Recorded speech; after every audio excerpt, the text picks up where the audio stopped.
Hello, it's Friday, September the 4th, 2009. And I haven't spoken for some time on camera, and I want to talk about the major event of member Hadjis, that's what you call them, I guess, member Hadjis, of the Canadian Human Rights Tribunal, declaring that Section 13(1) of the Canadian Human Rights Act is unconstitutional. Some people have said he has only indicated that in regard to the punishment section. But that's not quite true when you look at paragraph 290. Imagine, the ruling is 290 paragraphs long. Really, it's not that hard to say that the act is a foolish and unconstitutional restriction on freedom of speech. That's what he should have said. And in fact, he avoided the one question that is very essential to the entire discussion, because truth is essential to free speech, and free speech is essential to truth. Truth is the essence of the pursuit of all men of goodwill in the discussion of ideas. And to prohibit truth or eliminate truth from the consideration of anything that might engender hate is to render all speech basically muted, neutral, and meaningless. And you know what member Hadjis did? He said, well, I'm not going to deal with the issue of truth because I've ruled that the way that the Commission has used this law is not conciliatory. You see, Canadians love to be conciliatory. That is, even though I'm not wrong, I should admit I'm wrong and let you tell me that I should be silent, and I should agree to be silent. Once you kind of hold the big stick a little behind your back, you don't hit me with it immediately, because we don't want to see the establishment, the bureaucracy, the Jennifer Lynches of this world hit someone with a big stick immediately. What we really want is them to hold the big stick behind their back and say, would you like to conciliate now?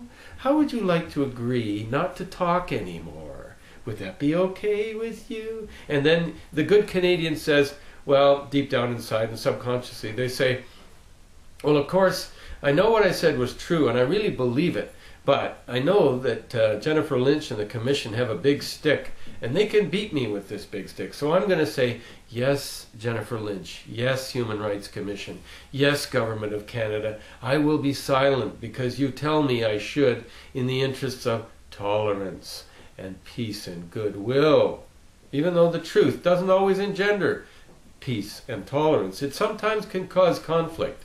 But that's what truth is for, to eliminate evil, to eliminate error, and to eliminate falsehood by confronting it. And that's what speech is supposed to do. It is supposed to confront falsehood with truth. And yes, it causes conflict, and so it should. The world without conflict is going to be a world without truth, because peace at any price was once the dictum of someone who the world now recognizes was wrong. We have to sometimes confront, and we have to refute, and we have to rebut, and we have to reason against falsehood. That's what speech, real free speech, is all about. And if it involves race, religion, ethnic origin, sex, sexual orientation, or any of the prohibited grounds of discrimination, so what? We are supposed to be able to talk about these things freely, and with truth as a defense, lies will be refuted. And that's why we have to keep that always in mind. I don't know where that music's coming from, but there it is. I just want to say that member Hadjis was rather, I would say, timid, to be generous, but he did point to what in effect is the lack of conciliatory approach, because instead of being the nice Canadian way, where they sort of keep the big stick behind their back, they have refused to discuss it with people. They have simply gone to a tribunal, and whatever the person says doesn't really matter. If they say it's the truth, of course, it doesn't matter at all. But if they say they might want to be silent, or even if they've withdrawn the statement, as Mr. Lemire did, they still don't drop the case. They actually pursue the case for years and years, and that's what they did with Marc Lemire. That's why the Canadian Free Speech League intervened in Marc Lemire, and that's why member Hadjis said that the law is invalid, because they are not using it with minimum of disruption of free speech. And that's why I suppose Mr. Warman uses the term maximum disruption of his political adversaries in some of his commentaries. It is, of course, a maximum disruption of the lives of people to be charged with these huge tribunals and to be faced with enormous legal costs, or basically just to go there like a lamb to the slaughter. And most people in which the Warman cases went to a tribunal were unrepresented.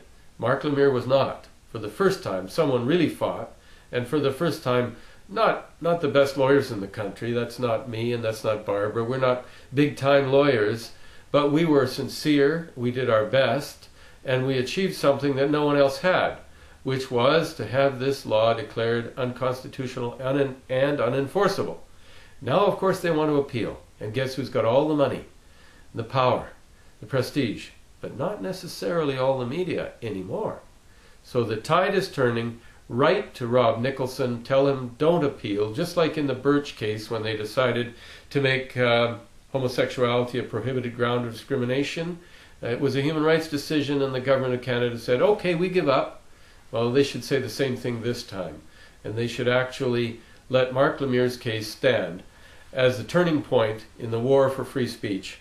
And let it be that one little human being with a few of his rather inadequate friends, not necessarily incompetent, but inadequate friends, stood up for the freedom of a whole country, and maybe they won something worth keeping. Free the West.